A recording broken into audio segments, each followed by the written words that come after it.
Hi, I'm Sarah. And I'm Helen. And this is the Squiggly Careers podcast. Every week we talk about a different topic to do with work and share some ideas and some actions that we hope will help all of us to navigate our squiggly careers with that bit more confidence and control. And before we get into this week's topic, which is all about how to get heard at work, we just wanted to do a little reminder about an event that we have coming up in December, on the 2nd of December, for the Career Collective. So this is a one-off event where we are going to bring together some other career podcasters that you might be aware of. So we've got Isabel Berwick from the Working It podcast, we've got Jimmy from Jimmy's Jobs of the Future, and we've got Bruce Daisley from Eat, Sleep, Work, Repeat. And we are all coming together for one night to discuss our different opinions about what's next for work. So there'll be some discussions, some debate, and lots of ideas that you can put into action. Tickets are selling out for that event. So if you would like to come, we would love to see you there. It is London Shore Theatre, 7 p.m. on the 2nd of December. We'll put the link to buy tickets in the show notes for the podcast. And if you've got any questions or you can't find it, just get in touch with us, Helen and Sarah at squigglycareers.com. And all the money that we raise from the tickets, all of the profits that we make are going to two brilliant charities, Beam and Upreach. So not only do you get to learn, you also get to give back too. What more could you want from an evening out in early December? And actually, one last thing, a couple of people emailed me about this because we mentioned it on last week's episode and said, would really love to come, but due to some different personal circumstances, they can't afford to right now. And so for those people, we are, of course, sorting out some free places to come to the event. So if that is you, if you're thinking, well, I'd really like to come and learn with you, but I'm just not in a position to right now financially, please email us, Helen and Sarah at squigglycareers.com, and we will sort it out. And you don't have to explain, you don't have to say any details about it. Just say, like, this applies to me, and we will get you a ticket sorted. So please don't let that get in the way of your learning. So in today's podcast, we're talking about how to get heard. And this was some feedback that we had from a listener where as soon as I read this, I thought, I bet they're not alone. I bet this feels frustrating for lots of people and quite a common challenge. So the challenge here is that when you are a good listener, or perhaps sometimes if you don't have the confidence that you would ideally like at the moment, you can struggle to get heard in meetings and in moments. That might be all of the time. So this might be something that you kind of consistently feel, or perhaps that's something that you feel, in particular important meetings or where you've got lots of senior people there. And this can end up with you getting feedback that you don't contribute enough, or that people would like to hear you speak up more often because, they do value your contributions. And you might be thinking, well, I'd love to do that, but that feels really hard to make happen because there's no space, people are already talking over each other, maybe it feels overwhelming, maybe people have got some very strong opinions and maybe they say they want to hear you talk more, but do they really? And so I think this is a challenge that a lot of people have at some points in their career. I don't think I ever had it consistently in every meeting or moment. I think for me it would be more specific. It was about who was in that meeting, and if certain people had maybe got a very different style to me, or maybe if the group size got to a certain point. I never liked meetings with in-between numbers. So I would rather have a really big room full of lots and lots of people, or a smaller group, but a meeting of 15 to 20. I think that's like specific. but I had quite a lot of meetings. If you have things like in Sainsbury's and in Barclays, actually, you'd have those quite big cross-functional meetings where they often would have 15 people in because you've got people from lots of different departments. And there, I think there's something about that number that I think feels particularly intimidating to me. I think that's when I find it hardest to get heard. What about you? Well, actually, I think when do you find it hard to get heard is actually a really good question to reflect on. So we'll put that in the pod sheet today because I think it's a good one to answer. When do I find it hard to get heard? I was trying to work out in my career, is it companies that have made a difference? Like, the culture of companies. So if I think about somewhere like Eon, where I had like a really open culture because of the leader, that was really easy to get heard. But then I was thinking I loved working at Virgin, and that wasn't always easy to get heard because there were so many ideas and there was so much energy that sometimes it was difficult. So I'm not sure it's company specific. I think mine is probably size, but different to you.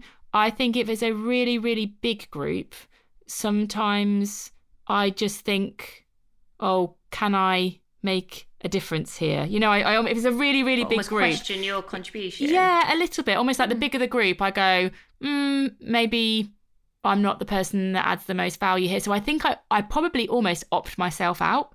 I think I maybe become a little bit lazy, actually. So the reason I probably don't get heard is because I think, well, other people will say something. So, but if you are consistently in environments with lots of people, that's probably not very good for your impact if that's your result. I would think at Microsoft, every quarter we used to have these big manager meetings, and there'd be like 200 managers in a room. And that would be a situation where I would think, well, a whole range of reasons, sort of confidence, competence, and like maybe a bit of tiredness. I'd be thinking, am I able to get heard here? And I'd probably opt out a bit. So big ones. And then I maybe sometimes with very senior people, I think, you know, if I was in a room with a very, very senior person, I think in my head, I would be thinking, what you share has got to be really, really, really good. And so suddenly I've made this bar really high, and then in my head there's never anything good enough to say. So I just don't say it, and I probably regret it afterwards. But yeah, a range of different reasons that might get in the way of me getting heard. So we've got 5 ideas to help you get heard in those meetings or moments where you might find it difficult.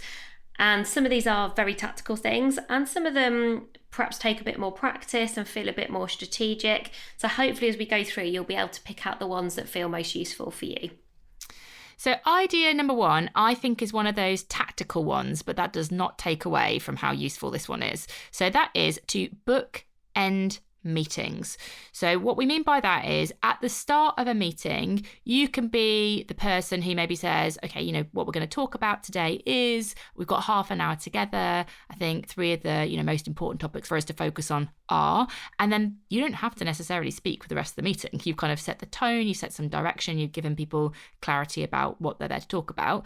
And then you can end the meeting by sort of playing back, okay, so the 3 things that we've said consistently over the last 30 minutes are, and the actions we're taking away from today, you know, and you just summarize in that way.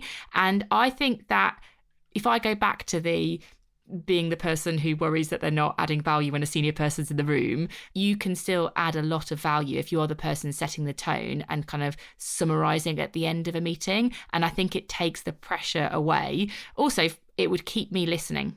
You know, in order to say something that's useful to other people, I think you've often got to be a good listener in that situation. But I don't have to say anything particularly inspirational or amazing. I've just got to, you know, listen well and start and summarize. And that bookend in the meeting is a really good, effective thing to do.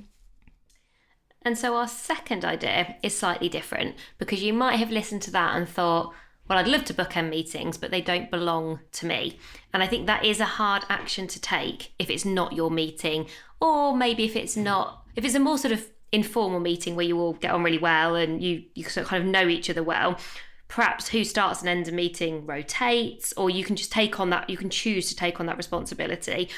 But if I think about lots of the meetings that I'm in, often it's sort of predetermined, like who that meeting belongs to.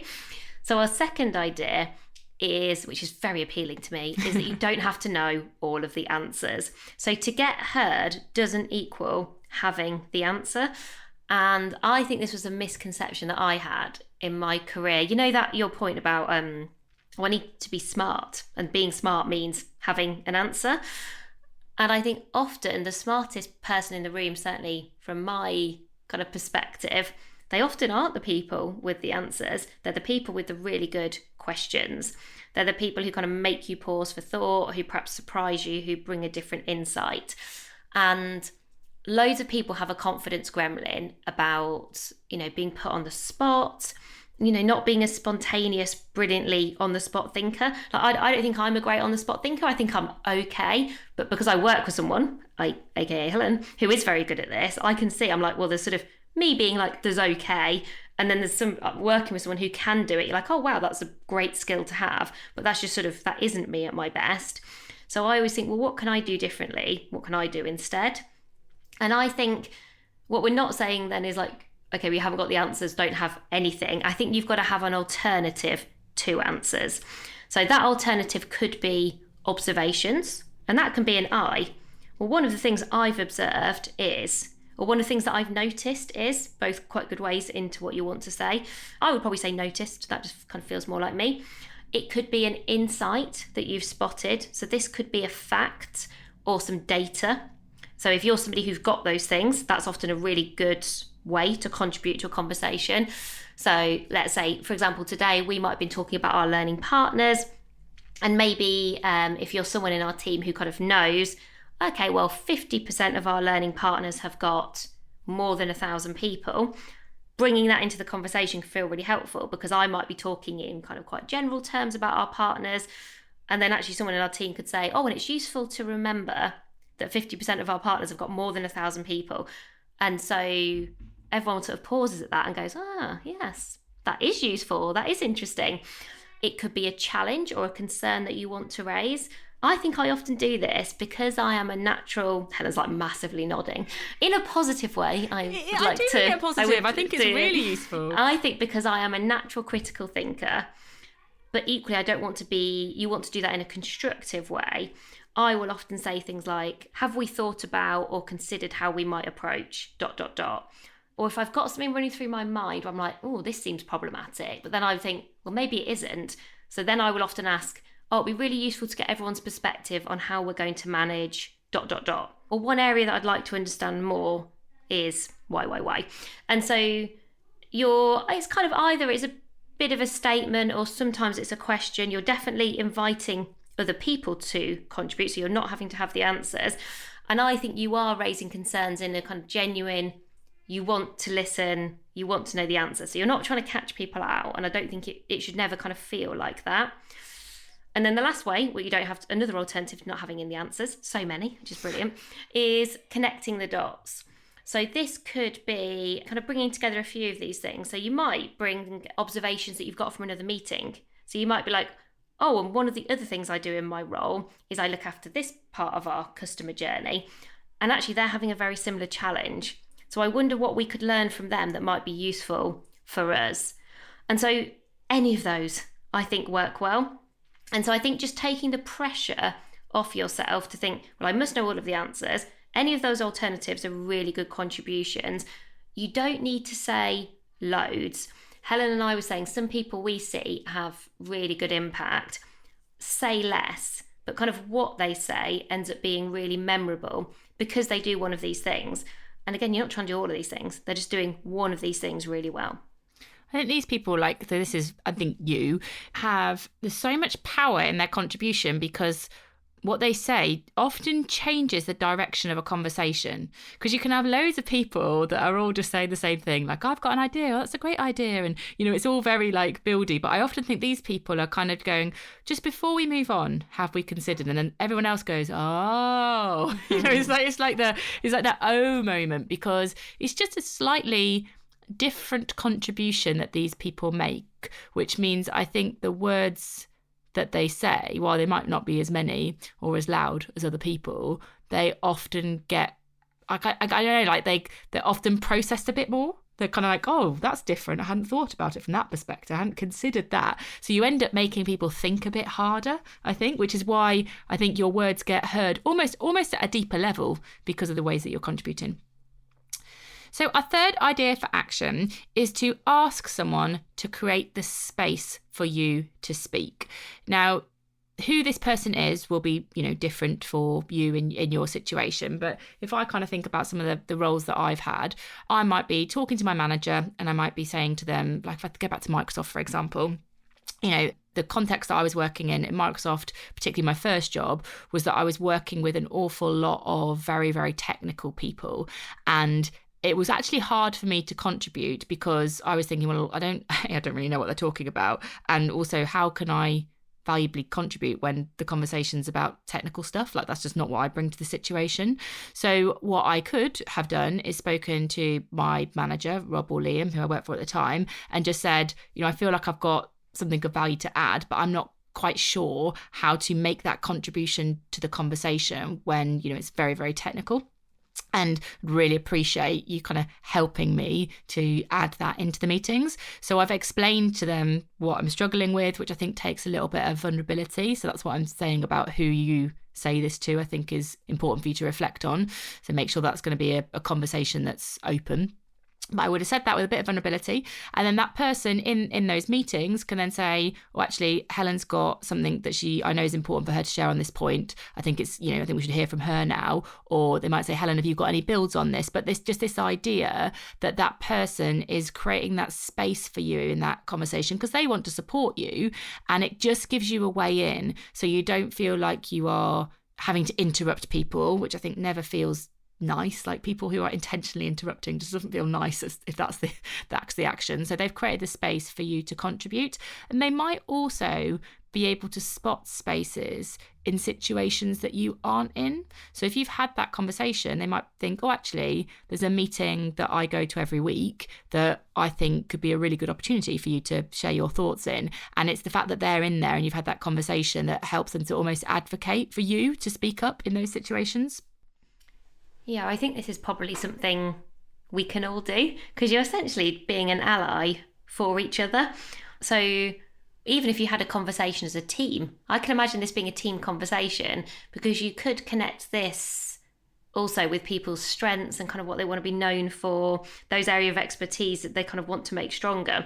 So if I knew, for example, well, Helen loves prototyping ideas and actually she would like more space to do that, every time I sort of spot the chance to do that, if Helen and I are together, I might say, well, actually, Helen's been doing loads of work elsewhere on prototyping ideas. So it'd probably be useful to hear kind of what she's learned from that. So also I'm making it easy because Helen and I were chatting about this one. We were like, you never want to put someone under pressure because obviously then you're setting that person up to fail rather than to succeed. So we were like, how do you do this in a way where it then feels incredibly supportive? One way is that you agree beforehand, you've had the chat. This is what Helen says to me. I want to talk about prototyping ideas more. Or you go with something that you know is someone's area of natural strength. You feel really confident that even if you did put someone on the spot about that area, like they do know their stuff. That is the thing that they know.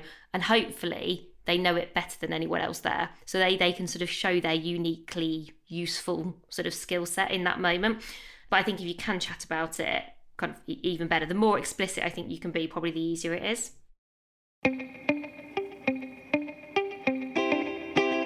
So number 4 are habits for getting heard.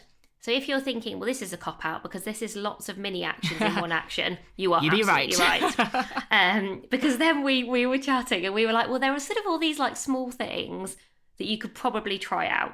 So we've grouped them all together because they're probably all habits for getting heard, I guess. But these are kind of some smaller things that are useful to remember. I was listening to an actor on a different podcast, on Adam Buxton's podcast, and she was talking a bit about her mum, who I think actually trains actors, and her own kind of experiences. And she said the number one bit of advice is always the same, and it's to slow your pace. And I think for most people, we would benefit from slowing down a bit more. It gives us credibility. It's often a signal of gravitas. When we are rushing or speaking really quickly, it's hard to keep it up. But, it's hard for other people's brains to keep up. So I think we are less likely to get heard.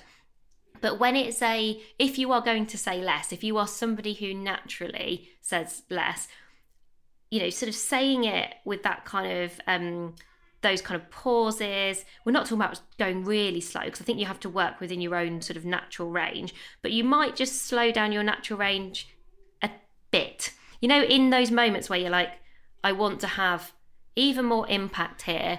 I do find it harder to get heard. I often think in those meetings, I'm likely to say like less sentences. So the sentences that I do say, I really want to stand out. So that's probably when I'm going to go slower. I don't think about this all of the time, but in those moments, I might just slow down. So Helen, as somebody who likes to bring energy, like how would this work for you? Like what might you do with this? Well, it's a really good question because I'm not very good at slowing down. And I was just thinking, I know when I'm recording this podcast, I always know when I'm going too fast, when I literally trip up over my own words. I'm like, I'm so excited. I'm talking so fast, even I can't speak. This is bad. That probably means they can't hear. So I think sometimes I am talking in meetings because a talk's a process. So I'm thinking and talking quite quickly because I'm not really actually thinking about the other person. I'm sort of talking almost to myself, and other people happen to be in the meeting. So I think what I do when I'm trying to be heard, when I'm being really, really conscious, I tend to just have like a couple of points. Like just I will probably have them written down so that I keep coming back to them.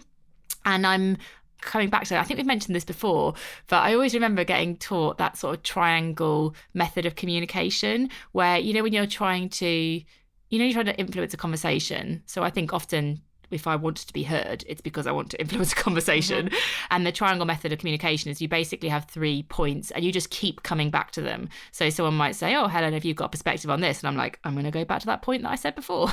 And I think you can do it in a subtle way, but I think the way that I slow my pace is I've basically got less to say.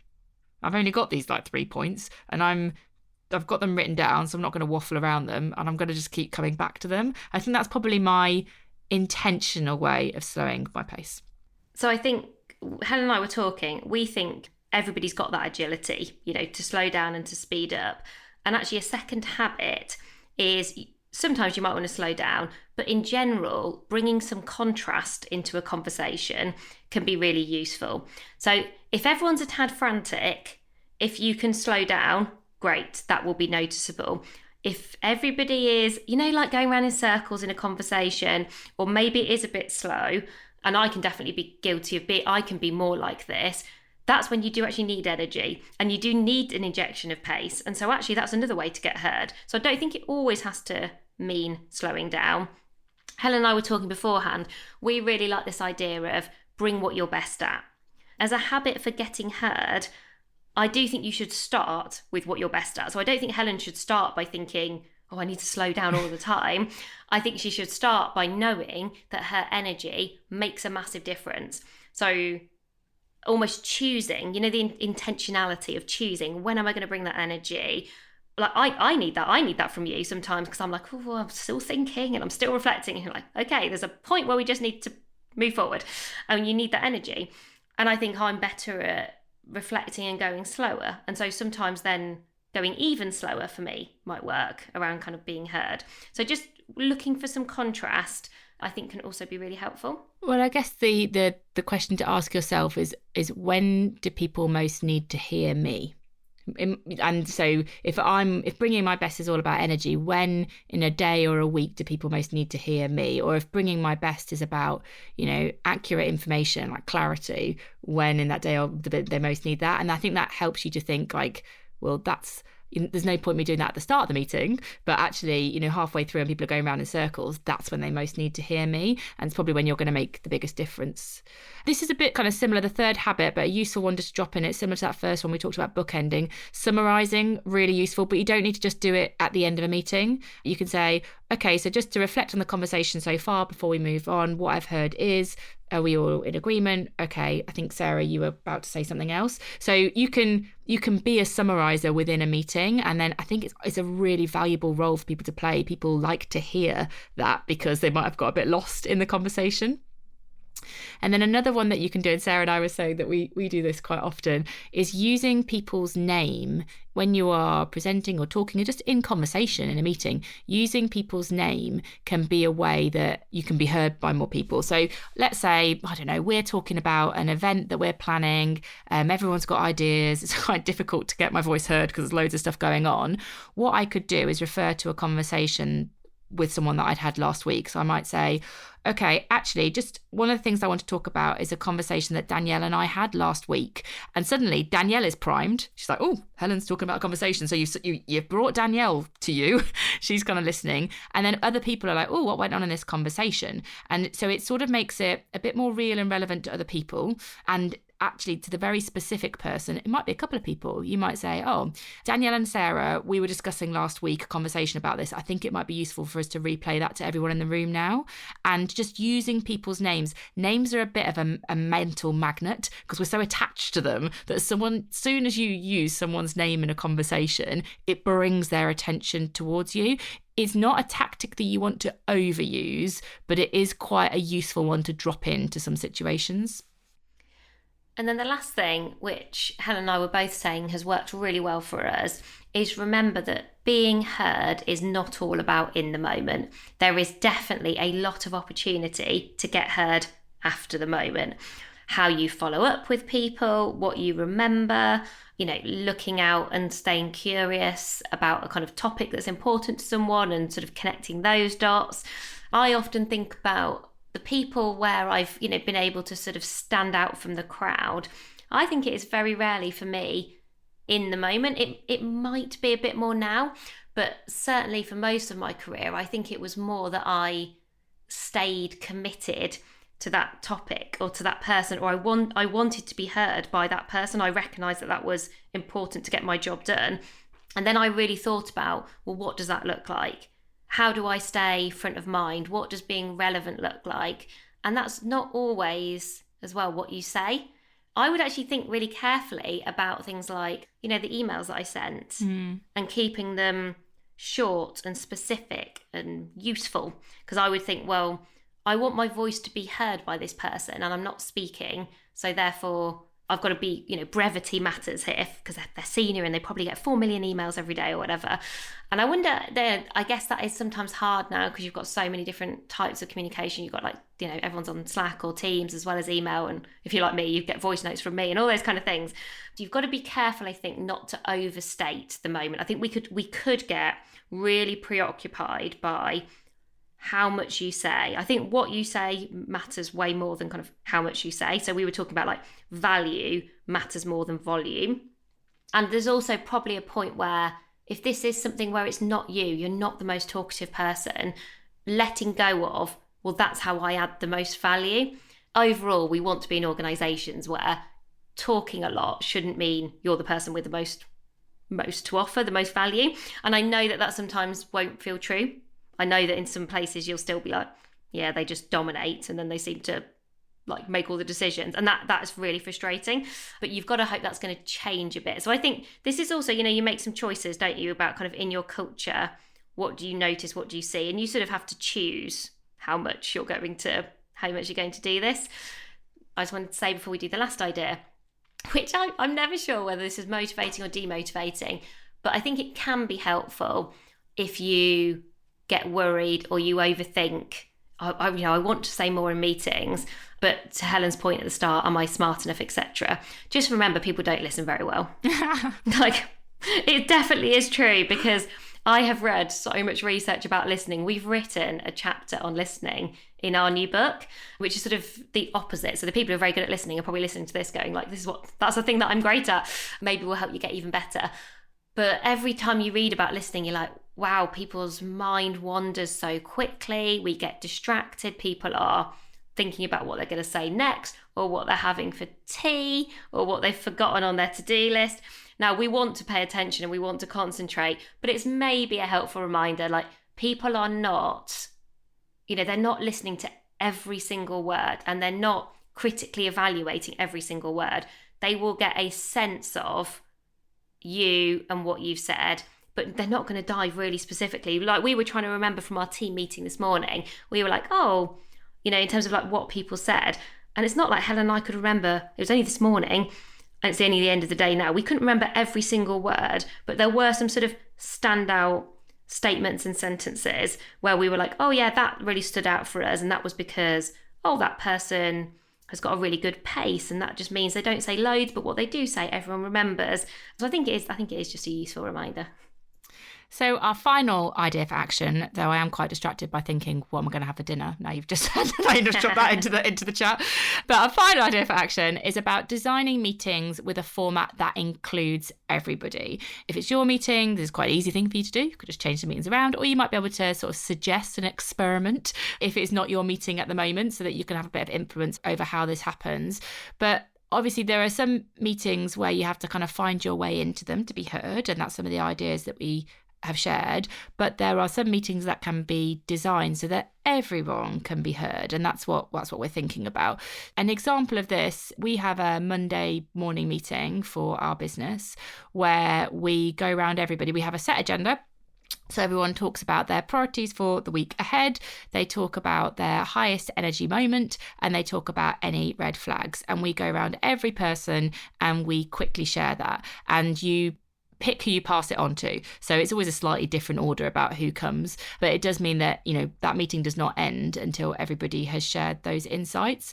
Now, not every meeting we have is like that. So some of them, Sarah and I were talking, we're probably quite a lot more dominant in them or sort of driving that conversation. But that is a really important meeting where we have designed it. And the reason we're probably more dominant in other ones is because we just haven't really thought about the design of it. We've put it in the diary, there's something we want to talk about, and we just start the conversation and probably keep going. But when it is designed for everyone to contribute, then from the outset, it means that everyone's going to get heard. So those sort of rotating roles meetings, or there's a time that everyone's to talk before it passes on, or whatever it is, I think that is a guaranteed way that everyone will get heard.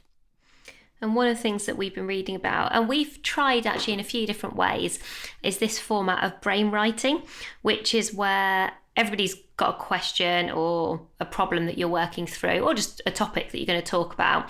But everybody gets a bit of time to write down what they think or their response or their reaction, for themselves first. So you're all live, you're doing this together. This is not a kind of, you don't prep beforehand. You're using some of your time in the meeting to do this. So we might say, we've got a big event coming up. We might say, how do we want everybody to feel at the end of that day?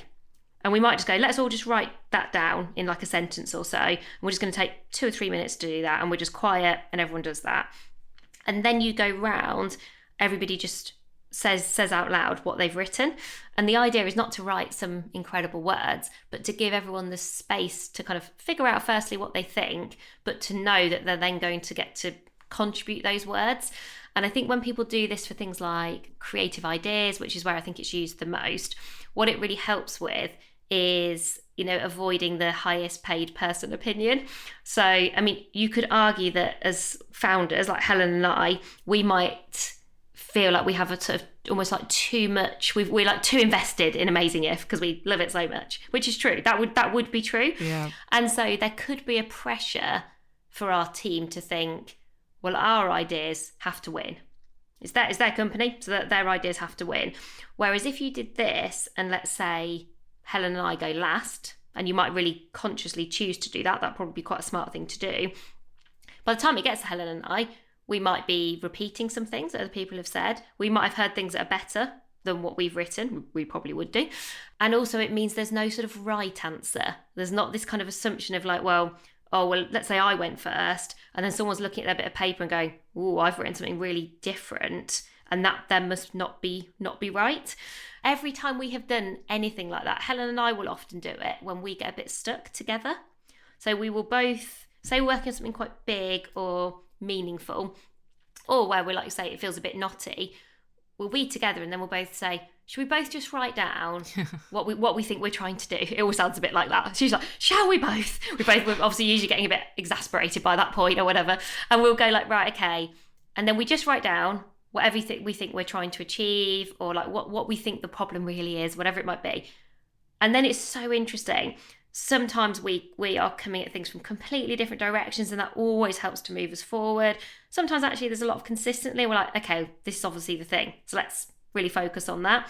But that is another really good way to make sure that everybody gets heard. And it's also, there's a lot of evidence, I think, with brain writing, it's very inclusive for people who think in different ways. So, maybe if you've got neurodivergent needs across the team, or you just want to kind of try and experiment with a different way of encouraging everyone to participate, do it in a low pressure way, I would say, to get started. Don't try and fix your company strategy necessarily with it, but do it in a way where it's easy to experiment with. And what we'll do is on Pod Plus, which is on Thursday mornings, so Thursday following this podcast at 9 a.m. in the UK, we will practice a little bit of brain writing. So if that is something that you have not done before, then as a way of making sure that people have time to reflect and gather their thoughts and kind of get those thoughts heard, then we will practice a little bit of brain writing. We'll do a few exercises in Pod Plus. So come along to that if you would like to.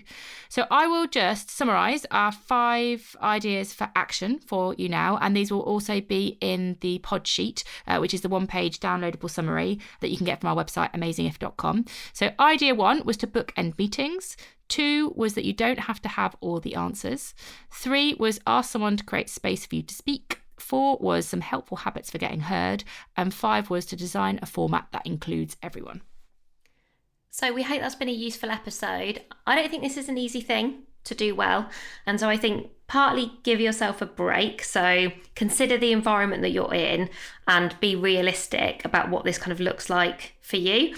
But if you're in a real high trust team, like Helen talked about, and you're kind of feeling good about where you are, hopefully this will give you lots of ideas to experiment with or to try out, and maybe even a different lens to look on how to get heard and kind of what that means and how to make that happen.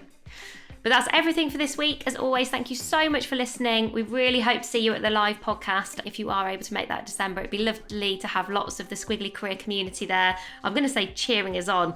Obviously, it's not a competition because cheering us on sounds a bit like a competition. But equally, I definitely do want lots of Squiggly Career listeners there. It's the Career Collective, not the Career Competition. Which podcast is best? No, that's not it. To be fair, they would probably all absolutely love to have that conversation on stage. And I definitely don't want to have that big conversation. Career quiz show. We should have had buzzers or something. We won't do that now. That's a bad idea now. Oh, everyone, we'll end it here on this useful note. Thank you so much, everyone. See you next week. Bye everyone.